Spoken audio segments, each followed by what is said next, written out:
Well, the man behind all those bleeps is Terran Wood, and he is joining us now. And Terry, will you walk us through what was going on through your mind when this was happening? Well, the guy who actually filmed that was my good roommate, Alex, and I was just there to try to get him away from the windows as much as I could. But at the same time, kind of in awe and shock. It was pretty intense.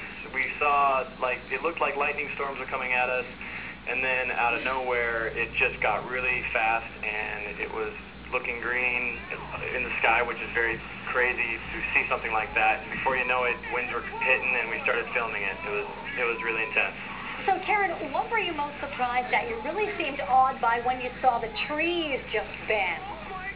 Yeah, I was pretty awed at everything at that moment. It was something that I don't think you'd ever really experienced in Brooklyn, and with the weather being as crazy as it was, it was kind of a shocking moment, and that's why there's a lot of those bleeps happening. I'm sure anyone else in our position would have been doing the same. And are you guys from the area? I mean, so that you haven't seen this too often. And and I loved this. This is one of my favorite videos I've seen in a long time.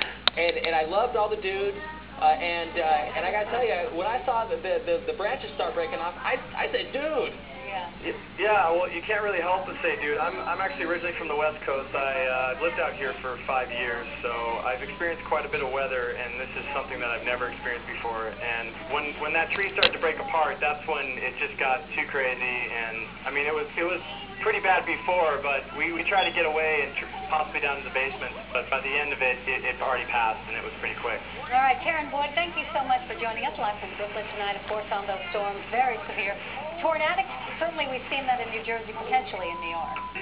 Yeah, so we still have a lot more to talk about tonight. Coming up next, we're going to have a play-by-play of that storm, that line of storms as it came through. That's right, our severe weather expert, Dr. Greg Forbes, had to see the damage for himself. He's in New York, and we'll talk to him next. A real national